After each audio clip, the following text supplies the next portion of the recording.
Hi, Dave Snyder here. It is the 8th morning of January 2017. And for now, we're done with the gods and goddesses thing. And I know it just upsets people too much, I think, when you show them things. So anyways, we'll just stick to the moon and the weather and the earth and show you how it connects. The moon connects everything together pretty much.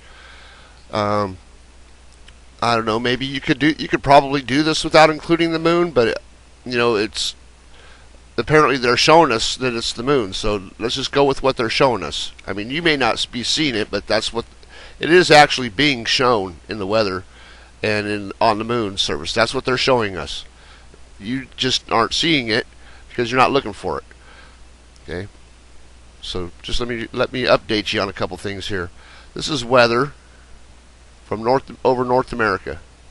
As you can see, this is Florida right here, and I'm not saying it's perfectly aligned or anything. It's just aligned to the South America here. Okay, you see the V here? See the V?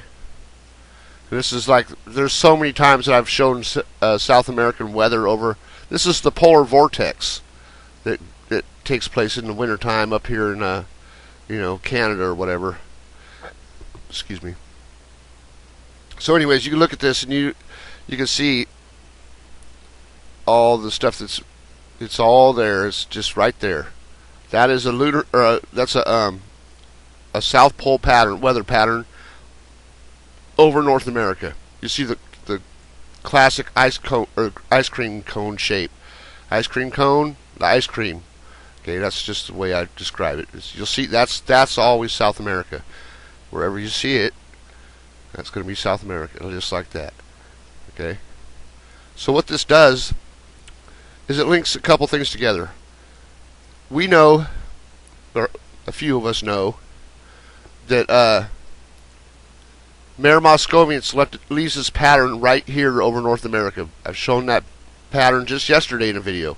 A perfect alignment of the Mare Moscoviense pattern, which is the Rabbit crater, or whatever you want to call it, the Easter crater. Call it whatever you want. But it shows it. Okay, so it links this area of North America and South America to the Mare Moscoviense pattern being right here. Now watch this. This is gonna be good. So the V shape we got here in South America, we know that that's the same V as the Hawaiian Island chain.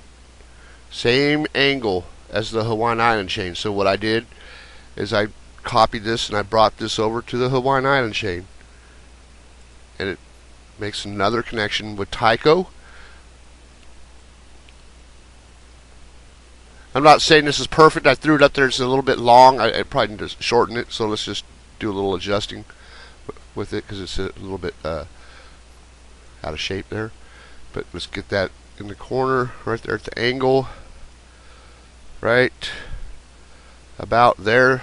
Okay, is where it gets that proper angle for the, see the angle right here? Okay, so what that does, interestingly enough, it puts the same area of the Mare Moscoviense crater right where it should be, right next to Japan, right by Japan, where it shows all the time. I'm not saying it's right, it's perfectly aligned. Like I said, it's not perfectly, it's kind of stretching the picture kind of strangely. But that goes right there with that angle. Shows a nice big fat impact right there by Mare Moscoviense, right in that spot, right in the middle. Look, right in the middle. You can see something happens here on the Earth. They're showing you that. So basically, Tycho shown here again in in North American weather. This was Tycho. We already know that, but it's look how it's angled downwards that day. Instead of being up like we've seen it before, where it goes across North America this way and this way. You can kind of see that still, this band that comes up right here, but I don't know, it's turned or something. But anyways, it still puts Mare Moscoviense right in the middle. Right here. And we know how important that is to the, the Asian people here. Mare Moscoviense. Look at that. Beautiful. Puts it right in place. Weather. Shows you a thing or two. We also got that down here. This we could put that weather pattern down here. I'll do it right now. I'll just use this one.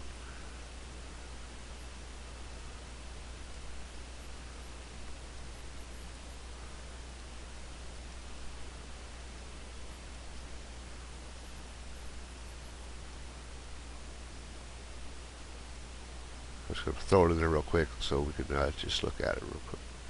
And we can see the weather fits there. Look at that weather. Fits South America. Look at that. Isn't that beautiful?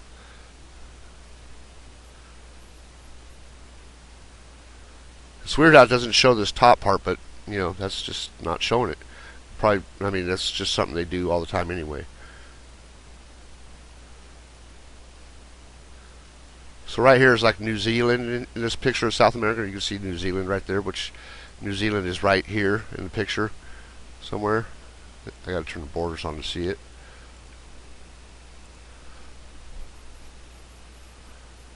Right there. And remember, look at that, right by Florida. Remember the New Zealand weather? Anybody remember that? Oh, this is going to be good. Remember the New Zealand weather I showed right by Florida? Oh, I think I have that picture really handy. I'll just share it.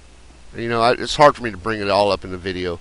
But if you remember, I made a video recently. Well, it's been a while now, but still pretty recent, of showing New Zealand weather in Florida. I said, look, New Zealand weather in Florida. Remember that? Well, there you go.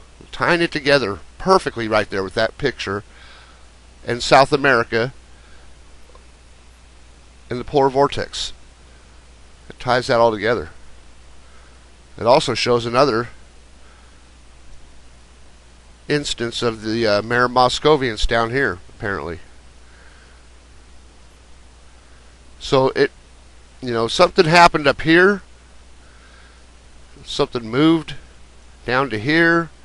A lot of movement going on. But anyways, I think that's pretty confirming about that New Zealand and Florida right there. It shows that they were together in the same area at one time. I think that clearly shows that.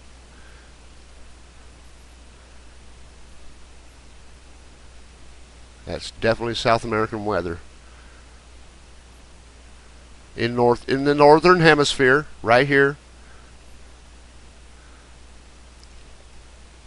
And that's it. I want to make it short. And I'll share that image of the weather so you can play with it if you want. Alright, have a good day. Good night. Good morning. Whatever. Did it shut off? Probably not.